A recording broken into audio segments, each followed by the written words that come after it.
Hello students, welcome two keys of chemistry. आज हम बात करेंगे पी ब्लॉक एलिमेंट्स के नाइट्रोजन फैमिली के बारे में, ग्रुप 15। ठीक है, तो पिछले वीडियो में हमने बात अभी कर चुके हैं oxygen family and carbon family के बारे में, जो कि पी ब्लॉक के हैं। और इस वीडियो पे हम क्या बात करेंगे, group 15 that is nitrogen family. तो नाइट्रोजन फैमिली नाम क्यों हुआ? क्योंकि जैसे ही हमारा नाम होता है पूर्वजों के नाम पे, तो वैसे ही नाइट्रोजन सबसे पहले आता है ग्रुप में। नाइट्रोजन, उसके नीचे आता है क्या, फास्फोरस। फास्फोरस को हम डिनोट करते हैं कैसे, पी से डिनोट करते हैं। तो नाइट्रोजन, फास्फोरस, और क्या आता है आर्सेनिक, और क्या आता है एंटीमनी, और क्या आता है बिस्मथ। क्या आता है बिस्मथ। तो सबसे पहले क्या आता है, नाइट्रोजन आता है। तो इसीलिए हम इसको क्या नाम देंगे, ग्रुप 15 को, दैट इज नाइट्रोजन फैमिली। तो इंट्रोडक्शन के बाद अगर हम करेंगे सबसे पहले, तो क्या बोलेंगे आपको, देखो कि जो नाइट्रोजन वगैरह वगैरह ये सब जो है ना, नाइट्रोजन तो गैस है, डाइहाइड्रोजन की तरह रहता है नाइट्रोजन। जो N2 डाइहाइड्रोजन गैस की तरह रहता है, और सबसे ज्यादा एयर पे वो रहता है कितना परसेंट, 78%। और 75% कैसे रहता है नाइट्रोजन, 75% बाय वेट।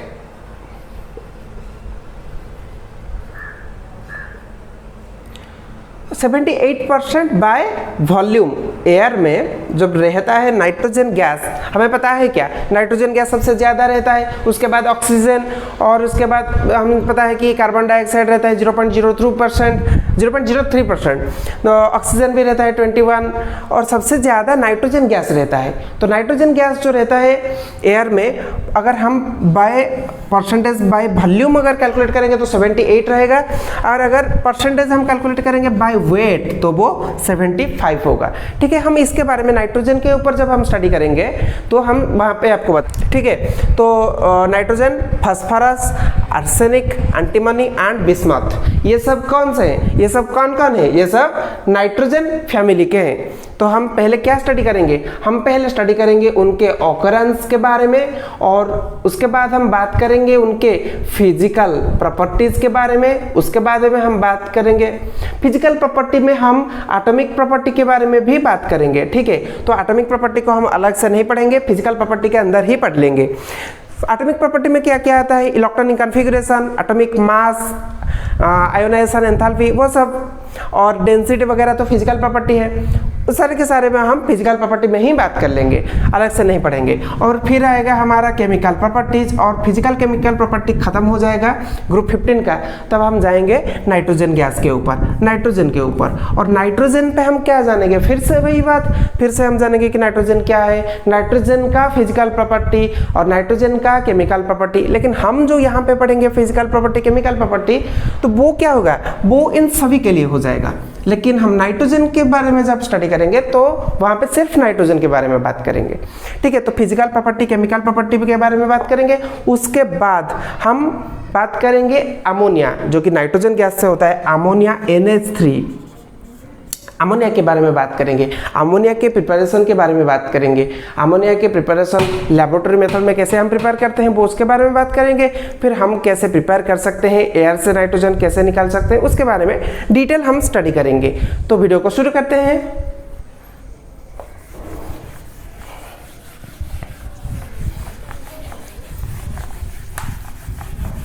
सबसे पहले क्या होता है, सबसे पहले आता है हमारा ऑकरेंस। तो ऑकरेंस, नाइट्रोजन और ये सब जो कंपाउंड्स है वो सब फ्री स्टेट में मिलते हैं।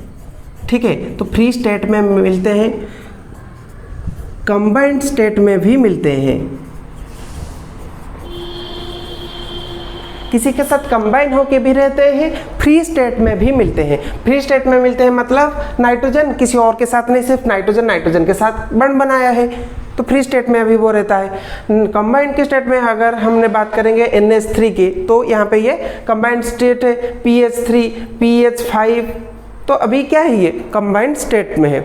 अभी आपको डाउट हो रहा है कि PH3 हो रहा है, PH5 हो रहा है, तो इसीलिए आपको जानना है ऑक्सीडेशन नंबर के बारे में। ऑक्सीडेशन स्टेट जान पाएंगे तो ये आपको दिक्कत नहीं करेगा। उसका लिंक डिस्क्रिप्शन पे है, एक छोटा सा वीडियो है, आप जाके देख सकते हैं। ठीक है, तो ऑकरेंस की और क्या हम बात करेंगे, ऑकरेंस की पे बात करेंगे। 78% होता है जिसके हम पहले ही इंट्रोडक्शन में आपको बता दिए थे, ठीक है। और अकरेंस पे हम बात करेंगे कि बाकी सारे, ये तो हो गया हमारा नाइट्रोजन के लिए कि नाइट्रोजन फ्री स्टेट में मिलता है, कंबाइंड स्टेट में मिलता है, लेकिन बाकी हम बात करेंगे क्या, फास्फोरस के बारे में बात करेंगे। तो फास्फोरस गैस हमको नहीं मिलेगा फ्री स्टेट में, फास्फोरस गैस हमको कंबाइंड स्टेट में ही मिलेगा। ये बात को नोट कर लो कि फास्फोरस हमको क्या कंबाइंड स्टेट में मिलेगा, फ्री स्टेट में नहीं मिलेगा। फ्री स्टेट में क्यों नहीं मिलेगा, क्योंकि फास्फोरस जो है ना वो रिएक्टिव है। तो मैंने जब आपको यहाँ पे बताया जो PS3 PS5 ये सब क्या है, एक्चुअली में देखेंगे तो फास्फोरस रिएक्टिव है, इसीलिए वो फ्री स्टेट में नहीं, हम मतलब नहीं पाते, हम फ्री स्टेट में बहुत ज़्यादा दिखाई नहीं देता है, क्योंकि वो क्या है, क्योंकि वो रिएक्टिव है, ठीक है। तो फास्फोरस कंबाइंड स्टेट में मिलेगा। और अगर आप चाहते हैं एक एग्जाम्पल लिखेंगे तो ठीक है, लिखो Ca3PO4 Ca3PO4, तो ऐसे करके कंबाइंड स्टेट में फास्फोरस रहता है, ठीक है। और फास्फोरस के बाद हम बात करेंगे किसके बारे में, आर्सेनिक के बारे में बात करेंगे। तो आर्सेनिक, एंटीमनी, बिस्मथ, ये तीनों के बारे में ही बात कर लेते हैं। ये तीनों जो है ना, ये तीनों क्या है, हमारे लिए टॉक्सिक है। ये तीनों हमारे लिए क्या है, ये टॉक्सिक एलिमेंट्स है, ठीक है। तो इसको भी आप नोट कर लो कि ये तीनों टॉक्सिक एलिमेंट्स हैं। इन तीनों को भी हम फ्री स्टेट में नहीं पा सकते हैं। हम इन तीनों को कैसे पाएंगे, कंबाइंड स्टेट में पाएंगे ये तीनों को, ठीक है। और ये सल्फाइड ओर्स में रहते हैं। अगर आपको लिखना है तो लिख सकते हैं कि ये इन तीनों सल्फाइड ओर में रहते हैं, सल्फाइड ओर्स, ठीक है। तो ये तीनों क्या है, टॉक्सिक एलिमेंट्स है। तो पहले एलिमेंट क्या था, फ्री स्टेट में रहता था नाइट्रोजन, लेकिन जो सेकंड में आया फास्फोरस, वो नहीं रह रहा था, वो फास्फोरस कंबाइंड स्टेट में रहता था। और बाकी के तीनों भी क्या हो रहा है, तो बाकी के तीनों भी कंबाइंड स्टेट में रहते हैं, ठीक है। तो ये कंप्लीट हो गया, हमारा ऑकरेंस कंप्लीट हो गया, ठीक है। अब अगर हम जाएंगे, कहाँ पे जाएंगे, अब हम जाएंगे फिजिकल प्रॉपर्टी में, नहीं, अब हम बात करेंगे इलेक्ट्रॉनिक कॉन्फ़िगरेशन की, उसके बाद जाएंगे। अब हम बात करेंगे इलेक्ट्रॉनिक कॉन्फ़िगरेशन की, और हम एक निकालेंगे, that is general electronic configuration, ठीक है। तो हम डिटेल्स में हम बात यहाँ पे कर भी रहे हैं, और अगर आपको फिर भी ज़रूरत है इलेक्ट्रॉनिक कॉन्फ़िगरेशन जानने का, तो इलेक्ट्रॉनिक कॉन्फ़िगरेशन अफबाउस प्रिंसिपल,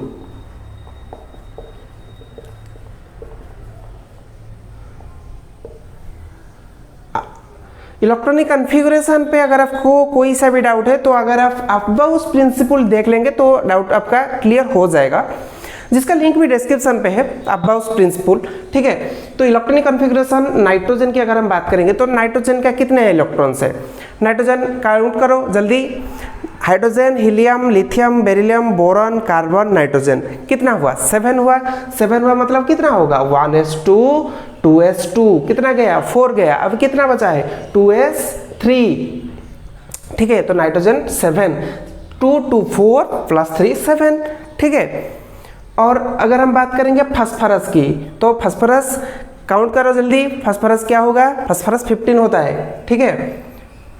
तो क्या होगा, 1s2 2s2 2p3 3s2 3p3, 15 हुआ, नहीं हुआ, देखो 2 2 4 4 प्लस 3 4 प्लस 3 कितना हुआ, 7 7 प्लस 2 9 9 प्लस 3 कितना हुआ, 9 प्लस 3 कितना हुआ, 12 हुआ। तो नहीं हुआ, कहाँ पे गलत किया मैंने गलती यहाँ पे किया, 2p6, अब हो गया, ठीक है। तो ऐसा जरूरी नहीं है कि मैं यहाँ पे जो भी लिख रहा हूँ आपको लिख देना है, आप भी खुद से देखो, मेरा भी कहीं कहीं गलती हो सकता है, इंसान तो है ना, तो गलती तो होगा ही, ठीक है। तो आर्सेनिक के बारे में बात करेंगे, तो आर्सेनिक का क्या होगा, 33, मैं ऐसे ही लिख दे रहा हूँ, अगर आपको पूरा लिखना है तो आप पूरा लिखो, ठीक है। 4s2 4p3 होगा।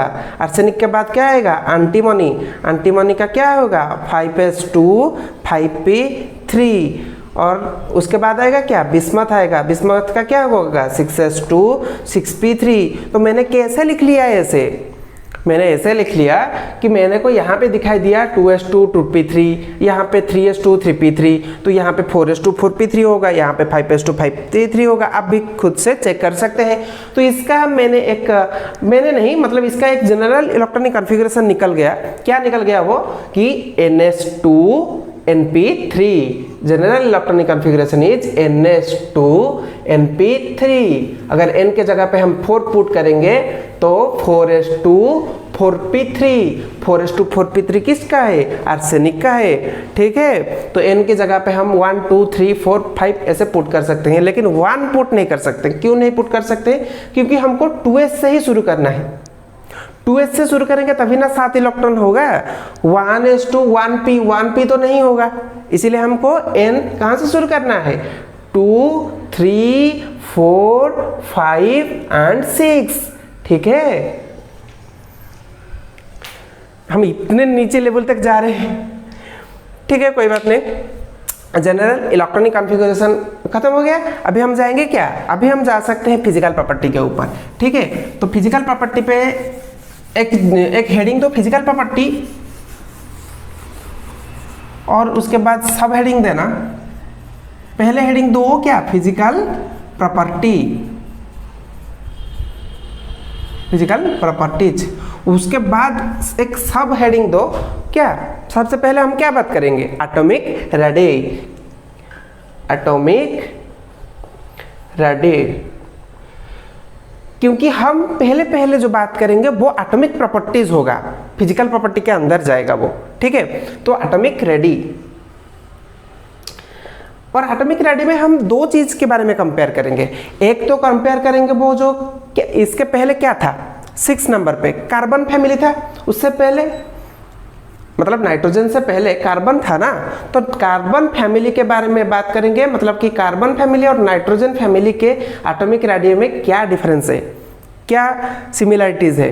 और दूसरी बात क्या बात करेंगे कि अगर हम नीचे जाएंगे तो बढ़ेगा या घटेगा, अगर हम ऊपर जाएंगे ये तो बढ़ेगा या घटेगा, ठीक है।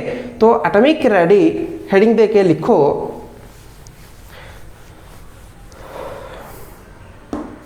जबकि इनके पास higher value of electronic charge है, तो इनका जो एटॉमिक रेडी है, इनका जो एटॉमिक रेडी वो क्या है, वो स्मॉलर है। किन के रिगार्डिंग, वो स्मॉलर है as compared to carbon family. Carbon family के रिगार्डिंग, कार्बन फैमिली के कंपैरिजन में इनके नाइट्रोजन फैमिली के एटॉमिक रेडी क्या है, छोटा है, ठीक है।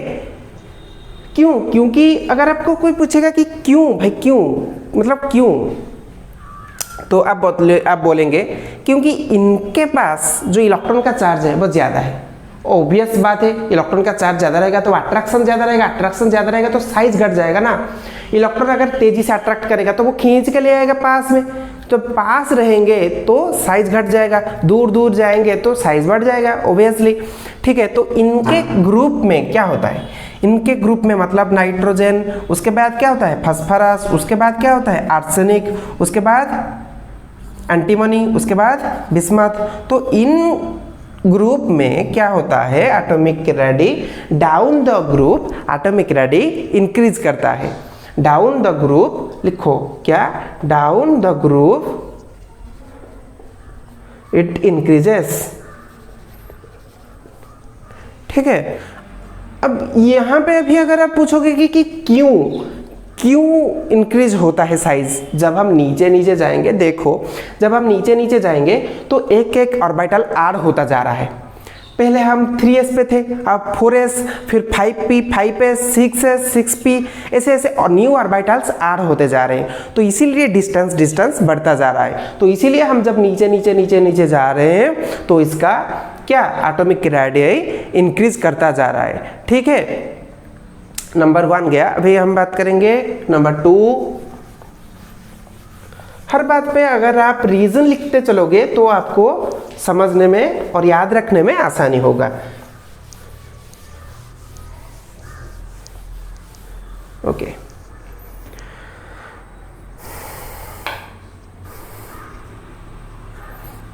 तो नंबर 2 पे क्या बात करेंगे? नंबर 2 पे हम बात करेंगे आयोनाइजेशन एनर्जी।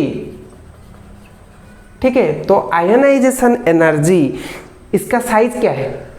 स्मॉल है साइज, तो साइज स्मॉल है मतलब आयोनाइजेशन एनर्जी हाई होगा as compare to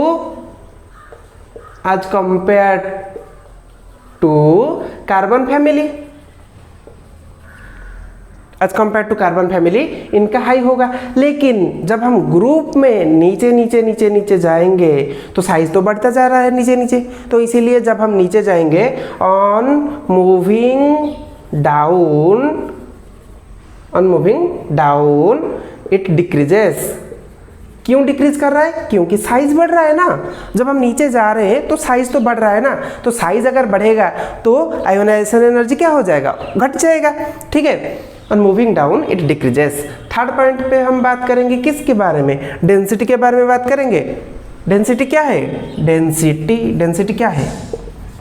density is equals to mass divided by unit volume. Mass divided by unit volume मतलब इतने वॉल्यूम में कितना मास है, वही हमको बताता है कि उसका डेंसिटी इतना है। तो डेंसिटी क्या होगा इस ग्रुप में? डेंसिटी क्या होगा? ये डेंसर मीडियम होंगे, ऑब्वियसली होंगे, क्योंकि जब साइज छोटा है मतलब सब पास में रह रहे हैं तो डेंसिटी तो ज़्यादा होगा ना। एक ही बात पे देखो हम 3 पॉइंट्स के बारे में बात कर लिए। साइज छोटा है, ठीक है, तो साइज छोटा है इसीलिए हमको एटॉमिक रेडियस पता चल गया कि साइज छोटा है तो एटॉमिक रेडियस भी छोटा होगा। साइज छोटा है तो इसीलिए हमको आयोनाइजेशन एनर्जी के बारे में भी पता चल गया कि साइज छोटा है तो आयोनाइजेशन एनर्जी भी हाई होगा। साइज छोटा है तो इसलिए हमको डेंसिटी के बारे में भी पता चल गया कि वो डेंसर मीडियम होगा। डेंसर मीडियम क्यों होगा? क्योंकि साइज छोटा है, सब आसपास रहते होंगे। लेकिन एक चीज मैं आपको बता देता हूं कि जो नाइट्रोजन है वो नाइट्रोजन का डेंसिटी सबसे कम है। नाइट्रोजन का डेंसिटी कम है और नीचे जब जो है वो उनका डेंसिटी ज्यादा है। क्यों? क्योंकि इस ग्रुप में, और हम अभी बाहर के बारे में बात नहीं कर रहे हैं, हम अभी इस ग्रुप के बारे में बात कर रहे हैं। तो इस ग्रुप में सबसे मतलब डेंसिटी किसका ज्यादा होगा? जिसके पास ज्यादा होगा मतलब इसके पास होगा ना, नाइट्रोजन के पास थोड़ी ना होगा।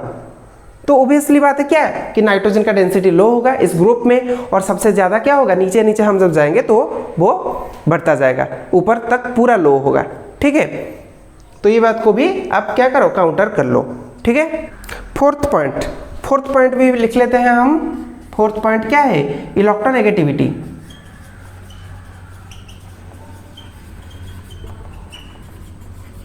फोर्थ पॉइंट है इलेक्ट्रोनेगेटिविटी। तो इलेक्ट्रोनेगेटिविटी नाइट्रोजन का क्या है? हाईएस्ट है, लेकिन जो वैल्यू है इलेक्ट्रोनेगेटिविटी का वो डिक्रीज करता है। हम जब नीचे नीचे जाते हैं तो उसका वैल्यू भी डिक्रीज करता जाता है। ठीक है, तो हाईएस्ट किसका है? नाइट्रोजन का सबसे ज्यादा है। ये बात को लिख लो और मैं इसको मिटा देता हूं। ओके, ठीक है, तो नेक्स्ट हम बात करेंगे।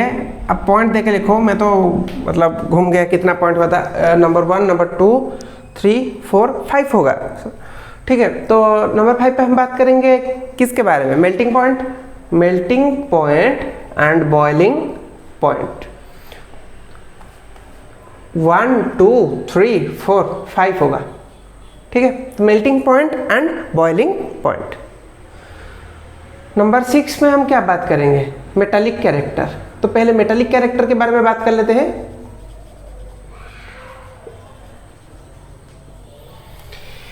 देखो भाई, जो ग्रुप है ना, मतलब नाइट्रोजन है, उसके बाद क्या है? फास्फोरस है, उसके बाद क्या है? आर्सेनिक है, उसके बाद क्या है? एंटीमनी है, उसके बाद बिस्मथ है। तो बिस्मथ क्या है? मेटल है। नाइट्रोजन और फास्फोरस ये क्या है? नॉन मेटल है। और ये दोनों क्या है? ये दोनों मेटल के कैरेक्टर भी शो करते हैं, नॉन मेटल के कैरेक्टर भी शो करते हैं। ठीक है, तो अगर हम मेटलिक कैरेक्टर लिखेंगे तो क्या लिखेंगे कि nitrogen and phosphorus are non metals but the metallic character increases on moving down the group. On moving down the group metallic character increases, क्योंकि नीचे वाला पर्सन मेटल है। ठीक है, तो हम क्या लिखेंगे, हम लिखेंगे on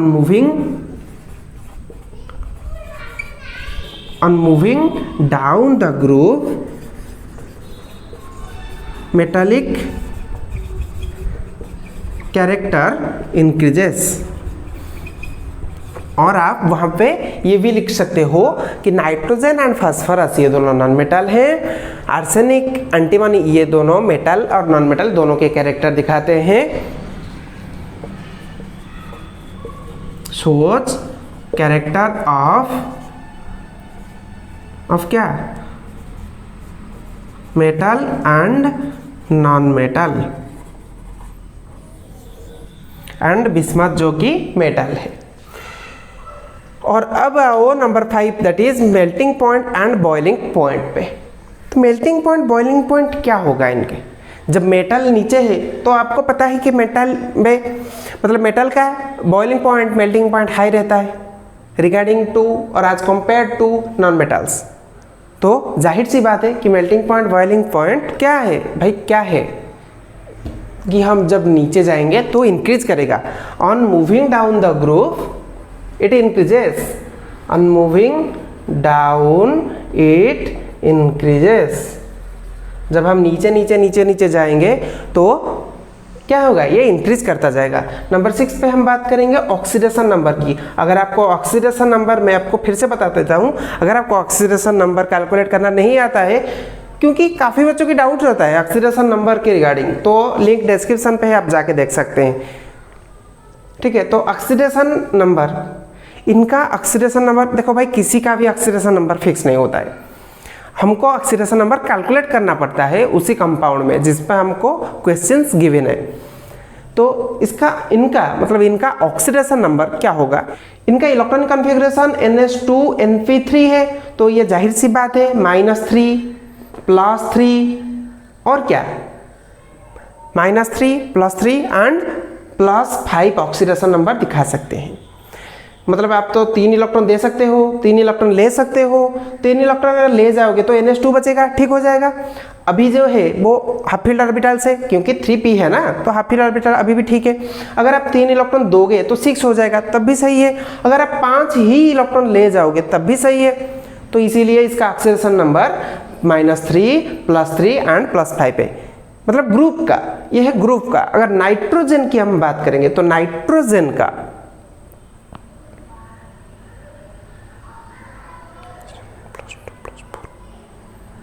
+1 +2 +4 N2 NO NO2 +1 +2 and +4 oxidation number दिखाता है। इसको छोड़ के कैसे, देखो भाई नाइट्रोजन जो है ना वो NO2 बनाता है, नाइट्रोजन जो है ना वो N2O बनाता है, NO भी बनाता है। तो इसीलिए +1 होगा, +2 होगा एंड +4 होगा नाइट्रोजन का ऑक्सीडेशन नंबर। और ऑक्सीडेशन नंबर इस ग्रुप का, ग्रुप 15 का क्या होगा, -3 +3 एंड +5। ठीक है, लेकिन आप गौर अगर करना चाहते हैं तो इन दोनों का आप लिख सकते हैं। आप क्या लिख सकते हैं, आप लिख सकते हैं that is +3 and +5 oxidation number is exhibited by the group 15 elements, that is nitrogen, phosphorus, arsenic, antimony and bismuth shows +3 and +5 oxidation number।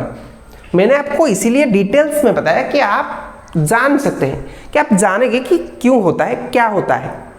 लेकिन अगर आप लिखेंगे कहीं पे भी तो क्या लिखेंगे कि ऑक्सीडेशन नंबर इस ग्रुप का +3 होता है, +5 होता है, तो इसीलिए वो सभी पे मतलब काम करेगा इस ग्रुप में। तो नंबर 6 क्या है, अब हम बात करेंगे पॉइंट नंबर 7। ठीक है,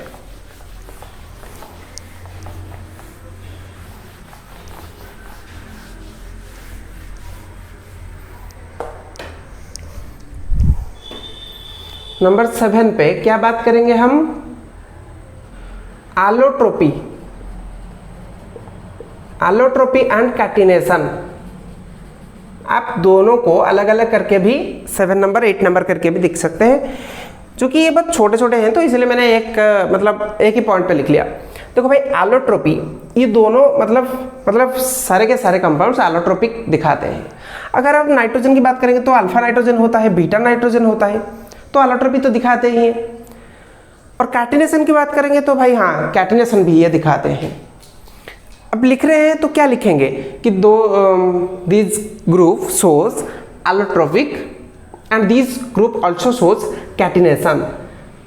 अब ऐसे भी लिख सकते हैं, लेकिन जो एलोट्रोपी है वो क्या है, बिस्मथ को छोड़ के, स्टार दे दो, लिखो क्या, except bismuth, except what, except bismuth, bismuth को छोड़ के बाकी जितने भी हैं वो 2-2, 3-3 कंपाउंड मतलब सॉलिड फॉर्म में 2-2, 3-3 करके दिखाते हैं, क्लोन जैसे हम बोलते हैं, ठीक है। तो वो बिस्मथ को छोड़ के बाकी जितने भी है वो एलोट्रोपिक दिखाते हैं। और कैटिनेशन नाइट्रोजन सबसे ज़्यादा दिखाते हैं, बाकी मतलब बहुत रेयर। इसको 8 दे दो भाई, काम खत्म करो, ठीक है। अब इसको लिखो, मैं इसको मिटा देता हूँ।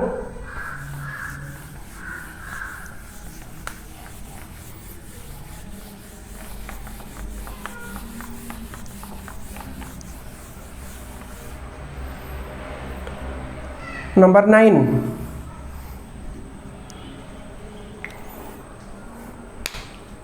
नंबर 9 में हम क्या बात करेंगे। देखो भाई सारे के सारे हम तो खत्म कर चुके हैं, और जो अभी कुछ बचा है जैसे कि फिजिकल स्टेट, जैसे कि नेचर ऑफ कंपाउंड, तो वो सब तो हम मतलब इंट्रोडक्शन पे भी आपको बता दिए थे कि फिजिकल स्टेट भाई कंपाउंड कैसा रहेगा, जो है ना, हाँ फिजिकल स्टेट, तो कंपाउंड कैसा मतलब इसका फिजिकल स्टेट कैसा होगा, तो हम तो पहले ही बात कर चुके हैं।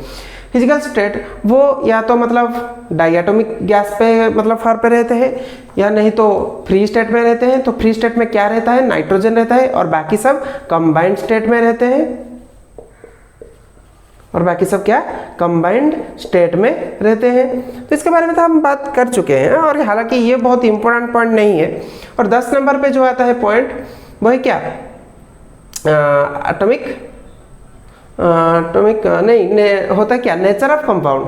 तो कंपाउंड का नेचर क्या होगा, नेचर ऑफ कंपाउंड, जो कि इतना इंपॉर्टेंट पॉइंट नहीं है हालांकि, लेकिन पॉइंट में हम कैलकुलेट कर रहे हैं तो पॉइंट में हम कंसिडर कर रहे हैं तो पढ़ना तो पड़ेगा ना, ठीक है। तो नेचर ऑफ कंपाउंड क्या होगा, नेचर ऑफ कंपाउंड पे हम मतलब इनको कुछ भी नहीं लिख सकते हैं कि हम मेटल नहीं लिख सकते हैं कि भाई तुम मेटल हो, नॉन मेटल भी नहीं लिख सकते हैं क्योंकि मतलब सारे के सारे नॉन मेटल्स भी नहीं है, ऊपर नॉन मेटल है, नीचे मेटल है, और बाकी जो दोनों हैं वो क्या है, ना तो मेटल है ना तो नॉन मेटल है। और इनके पास p पे 3 ऑर्बिटल्स है, मतलब ये अगर 3 ऑर्बिटल्स डोनेट कर देंगे तो भी चलेगा, 3 ऑर्बिटल है तो भी सही है क्योंकि हाफ है, p पे 3 इलेक्ट्रॉन है इनके पास, तो 1 इलेक्ट्रॉन, 2 इलेक्ट्रॉन, 3 इलेक्ट्रॉन है, तो अभी मतलब ये स्टेबल है। आप क्या करोगे, 1 2 3 ऐसे 3 इलेक्ट्रॉन दे दोगे तो भी ये स्टेबल हो जाएगा। आप इसको पूरा विथड्रॉ कर दोगे 3 इलेक्ट्रॉन को तो भी ये स्टेबल हो जाएगा, ठीक है। तो 3 इलेक्ट्रॉन मतलब रिसीव करेगा तो नोबेल गैस कॉन्फ़िगरेशन पाया जाएगा, नहीं तो ऐसे ही वो स्टेबल ही है। हाँ मानते हैं कि नोबेल गैस की तरह नहीं है, लेकिन मतलब half field and free field are more stable as compare to the others, ठीक है। तो ये कुछ मतलब ये दोनों इंपॉर्टेंट पॉइंट्स नहीं है, हालांकि बाकी जितने भी हैं जैसे कि ऑक्सीडेशन नंबर, जैसे कि एलोट्रोपिक, और जैसे कि हम पहले बात किए वो सब इंपॉर्टेंट पॉइंट्स हैं। तो अभी हमारा फिजिकल प्रॉपर्टी जो है वो खत्म हुआ, अब हम जाएंगे क्या, केमिकल प्रॉपर्टीज़ में। और हम चाहते हैं कि वीडियो ज़्यादा लंबा ना हो, इसीलिए हम सिर्फ यहाँ पे फिजिकल एंड केमिकल प्रॉपर्टीज़ के बारे में बात करेंगे, और जो अमोनिया वगैरह के बारे में हमने बोला था वो अगले वीडियो में बात करेंगे, क्योंकि वीडियो तो देखते ही जा रहे हैं कि वीडियो अभी लंबा हो रहा है बहुत, ठीक है।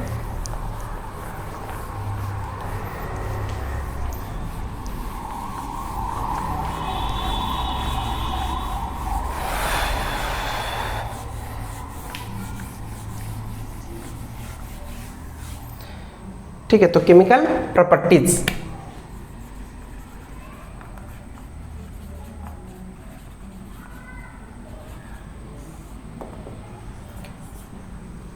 केमिकल प्रॉपर्टीज में क्या लिखेंगे हम कि ये जो हाइड्राइड्स बनाते हैं,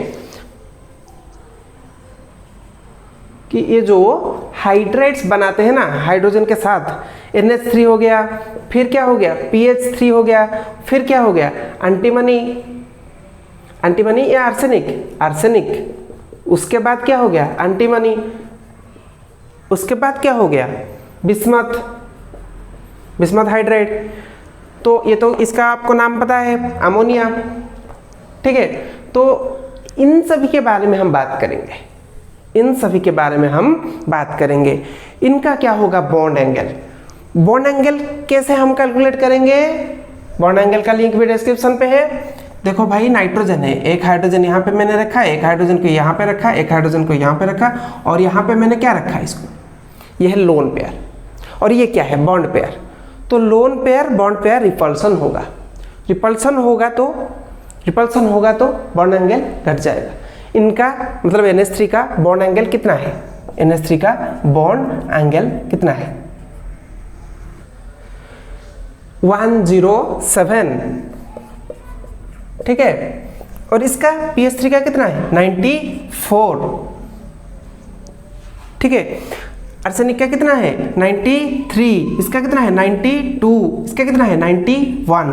ठीक है, इसका जो 92 और इसका जो 93 है ना, वो अप्रोक्सीमेटली नियर टू 92 और 93, वो पास ही है, आसपास। एग्जैक्टली 93 नहीं है, लेकिन आप 93 लिखोगे तो भूल नहीं, मतलब गलत नहीं होगा। 93 है, 92 एंड इट इज 91। तो मैं आपको यहाँ पे दो चीज़ बताऊंगा। क्या बताऊंगा, एक चीज़ मैं आपको बताऊंगा कि जो बॉन्ड एंगल है वो इन हाइड्राइड्स में, अगर हम नीचे नीचे जा रहे हैं, नाइट्रोजन के बाद क्या आता है, फास्फोरस आता है, तो फास्फोरस के बाद आर्सेनिक आता है, मतलब नीचे नीचे हम जा रहे हैं, तो नीचे नीचे हम जा रहे हैं तो बॉन्ड एंगल डिक्रीज होता जा रहा है। क्योंकि यहाँ पे 107 था, यहाँ पे 94 था, यहाँ पे 93 था, यहाँ पे 92, यहाँ पे 91, तो बॉन्ड एंगल जो है डिक्रीज करता आ रहा है। लेकिन यहाँ पे 94 से 93 1 डिक्रीज हुआ, 93 92 1 डिक्रीज हुआ, और यहाँ पे भी 1 डिग्री डिक्रीज हुआ। लेकिन यहाँ पे जो डिक्रीज हुआ वो काफ़ी ज़्यादा है। यहाँ पे भी अगर आप नाइट्रोजन देख रहे हैं NH3 तो ऐसा है, और आप PH3 देख रहे हैं तो PH H। देखो, हम ऑफ टॉपिक नहीं जा रहे हैं, ये केमिकल बॉन्डिंग के चैप्टर में ही था कि अब PH3 का जो बॉन्ड एंगल है वो 94 है।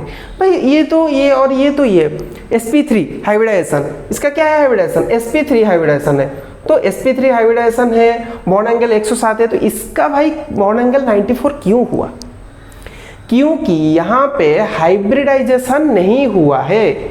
यहाँ पे क्या हुआ है, यहाँ पे प्योर p ऑर्बिटल से बॉन्ड बना है, एंड इसको हम बोलते हैं PH3 को हम बोलते हैं क्या, ड्रैगोस कंपाउंड। ठीक है, ड्रैगोस कंपाउंड मतलब यहाँ पे हाइब्रिडेशन नहीं हुआ है, इसीलिए इसका बॉन्ड एंगल जो है वो 90 डिग्री के आसपास आया है। अब आप पूछेंगे कि 90 डिग्री क्यों नहीं आया, क्योंकि भाई थोड़ा थोड़ा हाइब्रिडेशन तो हुआ ही है, थोड़ा थोड़ा हाइब्रिडेशन हुआ है, लेकिन उतना नहीं हुआ है। प्योर p ऑर्बिटल से बॉन्ड बना है तो इसीलिए 90, और थोड़ा थोड़ा हाइब्रिडेशन हो गया है तो इसीलिए 94 आ गया है इसका बॉन्ड एंगल। अब अगर आपको बॉन्ड एंगल रिलेटेड वीडियो देखना है या ड्रैगोस रूल वाला वीडियो देखना है तो लिंक डिस्क्रिप्शन पे है, आप जाके देख सकते हैं।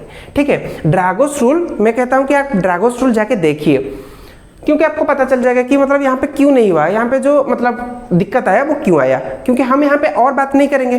ठीक है, तो यहाँ पे हम हाइड्राइड्स सबसे पहला नंबर पे हम लिखेंगे हाइड्राइड्स, उसके बाद हम ड्रा करेंगे NH3 PH3 SPH3 bismuth hydride सब ड्रा कर लेंगे। उसके बाद हम लिखेंगे A देके बॉन्ड एंगल, और बॉन्ड एंगल हम डिटेल्स लिख लेंगे किसका, सबसे पहले इसका लिखेंगे 107, उसके बाद उसके बाद आता है 94, उसके बाद 93 92, उसके बाद 91। ओके, तो बॉन्ड एंगल गया।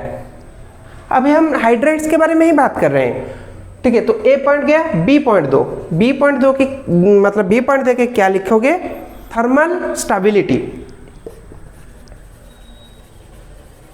Thermal stability. तो NH3 PH3 SPH3 and bismuth BIS3 इनमें thermal stability on moving down the group decrease करता है। Thermal stability on moving down the group decreases. क्यों डिक्रीज कर रहा है? क्योंकि एटम का साइज, सेंट्रल एटम का साइज बढ़ रहा है। जब सेंट्रल एटम का साइज बढ़ेगा तो वो अट्रैक्ट नहीं कर पाएगा या कर पाएगा? देखो भाई, साइज से हमें कोवैलेंट बॉन्ड की पड़ी है, क्योंकि जब साइज बढ़ जाएगा तो कोवैलेंट बॉन्ड जब हाइड्रोजन के साथ बढ़ाएगा तो वो डिक्रीज हो जाएगा, उसका टेंडेंसी जो है वो डिक्रीज हो जाएगा। ठीक है, और आप जो केमिकल बॉन्डिंग चैप्टर को मतलब इतना लाइटली ले लिए हो, तो इसीलिए आपको आई थिंक अगर आपको दिक्कत हो रहा है तो केमिकल बॉन्डिंग से रिलेटेड ही दिक्कत हो रहा होगा। और अगर आप वो वाला वीडियो देख लेंगे, वो वाला वीडियो मतलब कोवैलेंट बॉन्ड, आयोनिक बॉन्ड, मतलब आयोनिक बॉन्ड कैसे हुआ, क्या है कोवैलेंट बॉन्ड, क्या है, और बॉन्ड पैरामीटर्स मतलब bond length, bond angle, bond energy, bond enthalpy, एक ही बात है। बॉन्ड क्या है? बॉन्ड लेंथ है, बॉन्ड पैरामीटर में बॉन्ड एंगल आता है, बॉन्ड एनर्जी आता है और बॉन्ड ऑर्डर आता है। इस सब के बारे में अगर आप एक नॉलेज इकट्ठा कर लेंगे तो यहाँ पे आपको दिक्कत नहीं होगा। ठीक है, तो थर्मल स्टेबिलिटी क्या लिखोगे आप? On moving down the group thermal stability decreases. यहाँ पे इंक्रीज नहीं होता है, यहाँ पे डिक्रीज करता है। ठीक है, डिक्रीजेस। ए गया, बी गया, अभी सी लिखो। हाइड्राइड्स के सी बे बेसिक कैरेक्टर लिखो। बेसिक कैरेक्टर, इनका जो बेसिक कैरेक्टर है ना, इनके ऊपर एक लोन पेयर है, सभी पे लोन पेयर है, तो सभी बेसिक नेचर दिखाते हैं। लेकिन जब हम नीचे नीचे जाते हैं, on moving down it decreases, basic nature decrease कर रहा है, क्योंकि भाई बिस्मथ तो मेटल ही है ना, और ये दोनों क्या है? ये दोनों ना तो मेटल है ना तो नॉन मेटल है, लेकिन लोन पेयर है, तो इसीलिए हम लुईस थ्योरी यूज करके हम बता सकते हैं कि ये बेसिक नेचर दिखाते हैं, जबकि basic nature down the group decrease करता है। ओके, तो अभी हमारा गया सबसे पहली बात हाइड्राइड्स। जब ये हाइड्रोजन के साथ रिएक्ट करेंगे, ये सारे के सारे ग्रुप अगर हाइड्रोजन के साथ रिएक्ट करेंगे तो हाइड्राइड्स बनाएंगे, और वही हाइड्राइड्स के बारे में हमने यहाँ पे बात किया कि बॉन्ड एंगल भाई देखो बॉन्ड एंगल डिक्रीज होता जाता है, और हम उसके बारे में हम बात किया, मतलब उसके बाद हम बात किए थर्मल स्टेबिलिटी की थर्मल स्टेबिलिटी भी भाई नीचे नीचे हम जाएंगे तो थर्मल स्टेबिलिटी भी डिक्रीज होता जाएगा। और बेसिक नेचर भी on moving down the group basic nature decreases. Reducing मतलब नेचर अगर हम बात करेंगे, लिख लो भाई, याद आया तो लिख लो डी, क्या? Reducing nature. देखो भाई ये जो है ना, मतलब ये सब क्या है?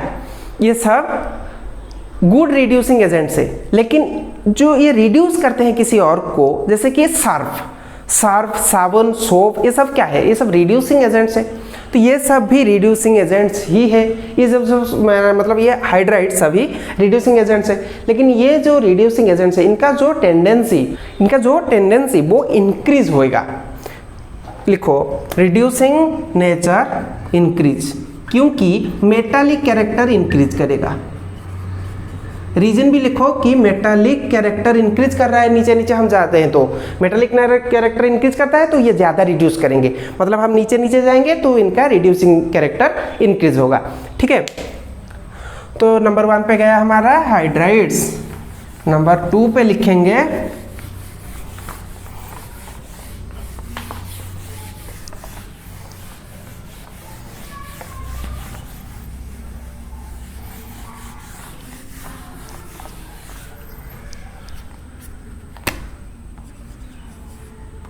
ऑक्साइड। लिखो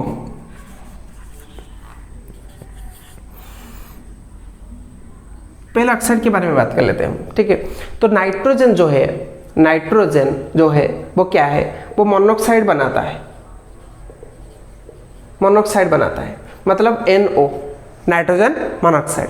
नाइट्रोजन जो है वो डाइऑक्साइड भी बनाता है, नाइट्रोजन जो है वो ट्राइऑक्साइड भी बनाता है। तो ये सब बात गया नाइट्रोजन के ऊपर, लेकिन इस ग्रुप में नॉर्मली ट्राइऑक्साइड ही बनाते हैं, नॉर्मली ट्राइऑक्साइड या पेंटॉक्साइड, ट्राइऑक्साइड एंड पेंटॉक्साइड। अगर हम मेटल को M डिनोट करेंगे तो M2O3 या M2O5, M की जगह पे कोई सा भी मेटल, ये ट्राइऑक्साइड एंड पेंटॉक्साइड फॉर्म करते हैं। लेकिन नाइट्रोजन तो भाई मोनोक्साइड भी बनाता है, डाइऑक्साइड भी बनाता है, ट्राइऑक्साइड भी बनाता है, N2O भी होता है, NO2 भी होता है, NO भी होता है।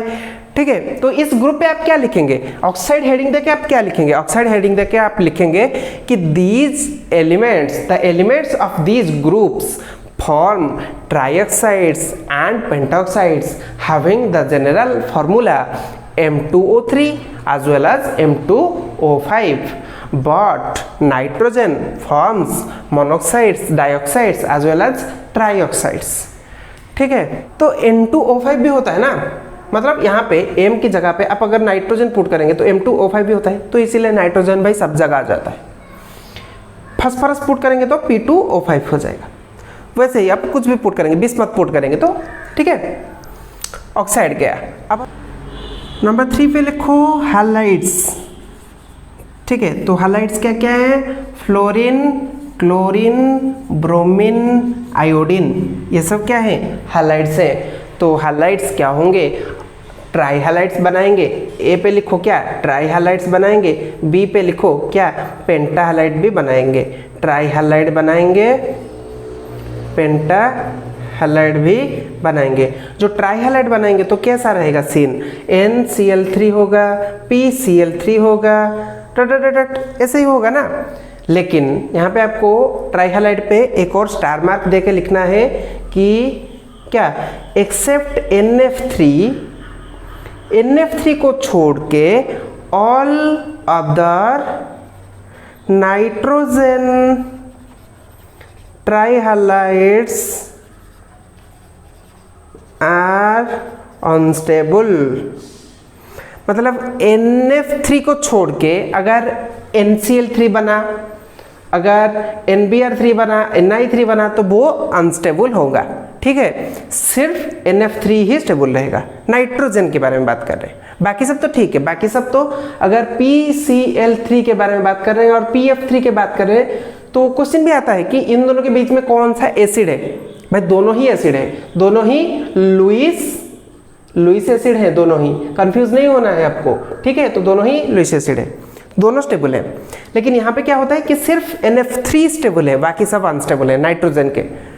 और पेंटाहैलाइड जो है ना, पेंटाहैलाइड पे भी आपको स्टार देके लिखना है कि नाइट्रोजन एंड बिस्मथ ये दोनों पेंटाहैलाइड नहीं बनाते हैं, बाकी जितने भी है वो सब पेंटाहैलाइड बनाते हैं।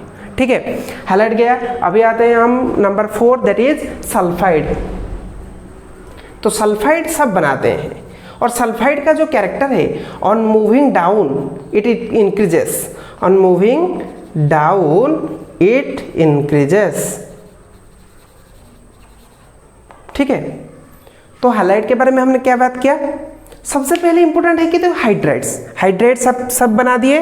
फिर उसके फिजिकल प्रॉपर्टी हमने बात की, उसका फिजिकल प्रॉपर्टी मतलब बॉन्ड एंगल, रिड्यूसिंग नेचर वगैरह वगैरह। हाइड्राइड गया, फिर ऑक्साइड, डाइऑक्साइड, ट्राइऑक्साइड, वो सब के बारे में हमने बात किया। फिर हैलाइड भाई ये ट्राई हैलाइड भी है, पेंटाहैलाइड भी है। ट्राई हैलाइड NF3 को छोड़ के बाकी जितने भी नाइट्रोजन अगर बनाएगा तो वो मतलब इनएक्टिव होगा, मतलब वो रिएक्टिव होगा, वो क्या होगा, अनस्टेबल होगा, स्टेबल नहीं होगा। बाकी सब स्टेबल होंगे। और पेंटाहैलाइड तो भाई नाइट्रोजन एंड बिस्मथ पेंटाहैलाइड नहीं बनाते हैं, बाकी सब पेंटाहैलाइड बनाते हैं। ठीक है, और ये आपको एक स्टार मार्क, अगेन एक स्टार मार्क देके लिखना है। सल्फाइड 4th नंबर पे, on moving down the group it increases. भाई सभी सल्फाइड बनाते हैं लेकिन down the group it increases. ठीक है, तो इस वीडियो पे हमने बात किया फिजिकल एंड केमिकल प्रॉपर्टीज।